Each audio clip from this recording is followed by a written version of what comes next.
Hi friends, welcome back to our channel Ec4 Tech. അപ്പോൾ നമ്മൾ ഇന്നിവിടെ വന്നിരിക്കുന്നതെന്ന് പറഞ്ഞാൽ നമ്മുടെ ഒരു സൈക്കിളിൽ എങ്ങനെ ഇപ്പോൾ നമ്മുടെ സൈക്കിളൊക്കെ ആണെങ്കിൽ അതിനകത്ത് എങ്ങനെ നമുക്ക് പ്രോപ്പറായിട്ട് ഓയിലിംഗ് ചെയ്യാമെന്നാണ്. ഇപ്പോൾ നമ്മൾ പലപ്പോഴും ഓയിലിംഗ് ഒക്കെ ചെയ്യാൻ മറന്നു പോകാറുണ്ട്.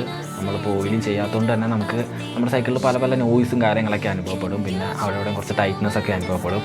അപ്പം നമ്മൾ നല്ലപോലെ പ്രോപ്പറായിട്ട് ഓയിലിംഗ് ചെയ്ത് കഴിഞ്ഞാൽ നമ്മുടെ സൈക്കിൾ നമുക്ക് ഓടിക്കാൻ അത്ര സ്മൂത്ത് ആയിരിക്കും. അപ്പോൾ നമ്മൾ ഇപ്പോൾ ഈ വീഡിയോയിൽ കാണുന്ന പോലെ തന്നെ ഈ ഹാൻഡിലിൻ്റെ അവിടെ ഒരു ചെറിയ സ്പേസുകളൊക്കെ ഉണ്ട്. അപ്പോൾ ആ ഒരു സ്പേസുകളിലൊക്കെ നമ്മളിങ്ങനെ ഓയിലിട്ട് കൊടുക്കുക. അപ്പോൾ ഞാനിപ്പോൾ ഇവിടെ എടുത്തേക്കുന്നത് 2T ഓയിലാണ്. അതിപ്പോൾ കടയിൽ നിന്ന് വാങ്ങാൻ കിട്ടും. 2T എന്ന് പറഞ്ഞാൽ മതി. അപ്പോൾ ഒരു ഓയിൽ വാങ്ങാൻ കിട്ടും. സൈക്കിളിൽ ഒഴിക്കുന്ന സ്പെസിഫിക് ആയിട്ടുള്ള വേറെ ഓയിലുകളും ഉണ്ട്. ഇതിപ്പോൾ ബൈക്കിൽ ഒഴിക്കുന്ന ഓയിലാണ്. അപ്പോൾ എന്നിട്ട് ഇതേപോലത്തെ ഒരു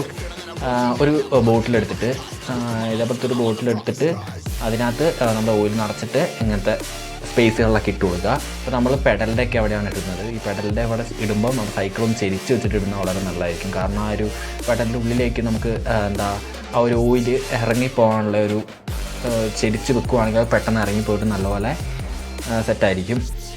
ഇപ്പം ഇങ്ങനെ ചെരിച്ച് വെച്ചിട്ട് ഈ ഓയിൽ വയ്ക്കുമ്പോൾ അത് കുറച്ചും കൂടെ അതിൻ്റെ ഉള്ളിലേക്ക് കയറും.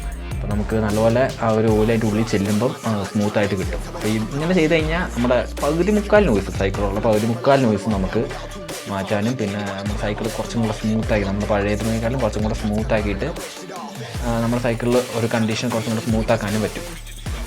അപ്പോൾ ഈ പെഡലിൽ ഇങ്ങനെ നമ്മൾ ഓയിലിംഗ് ചെയ്യുന്നതുകൊണ്ട് നമ്മുടെ പെഡലിൽ അവിടെ സൗണ്ടും കാര്യങ്ങളൊക്കെ പോകും. പിന്നെ പെഡൽ എന്ന് പറയുന്നത് എപ്പോഴും മെയിനായിട്ട് വർക്ക് ചെയ്യുന്ന ഒരു സ്പേസ് ആയതുകൊണ്ട് അവിടെ എപ്പോഴും നല്ലപോലെ എണ്ണയിട്ട് കൊടുക്കുന്നത് വളരെ നല്ലതായിരിക്കും. കാരണം അത് ഓയിലിംഗ് ചെയ്യുമ്പം അത് എപ്പോഴും വർക്ക് ഇറങ്ങുന്നതുകൊണ്ട് നല്ല സ്മൂത്തായി പെട്ടെന്ന് കിട്ടുകയും ചെയ്യും. പിന്നെ നമ്മൾ ഇതൊക്കെ ചെയ്യുമ്പം എപ്പോഴും ചെരിച്ച് വെച്ച് ചെയ്യാൻ നോക്കുക. ചെരിച്ച് വെച്ച് ചെയ്താൽ അതിൻ്റെ ഉള്ളിലേക്ക് പെട്ടെന്ന് തന്നെ ഓയിൽ ഇറങ്ങി പോകണതുകൊണ്ട് അത് പെട്ടെന്ന് തന്നെ അതിൻ്റെ ഉള്ളിലേക്ക് ഓയിൽ കയറും.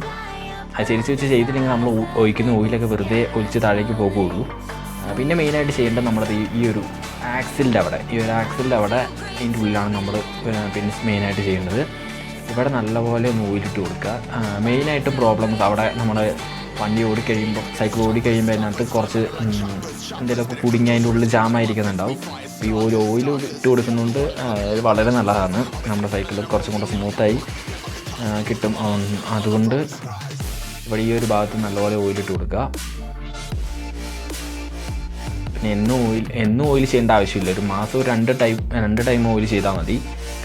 നമ്മൾ ചെയിനിൽ ഒരിക്കലും ഈ ഒരു ഓയിൽ ഒഴിക്കാൻ പാടില്ല. കാരണം നമ്മൾ നെക്സ്റ്റ് വീഡിയോയിൽ പറയുന്നുണ്ട്. അപ്പം നമ്മൾ ചെയിനിൽ ഒഴിക്കരുത്, അത് ശ്രദ്ധിക്കുക. സസ്പെൻഷനിലൊന്നും ഈ ഒരു ഓയിൽ ഒഴിക്കാൻ പാടില്ല. അതിൻ്റെയൊക്കെ കാര്യം നമ്മൾ നെക്സ്റ്റ് വീഡിയോയിൽ പറയുന്നതാണ്. അപ്പോൾ keep watching. Thanks for watching.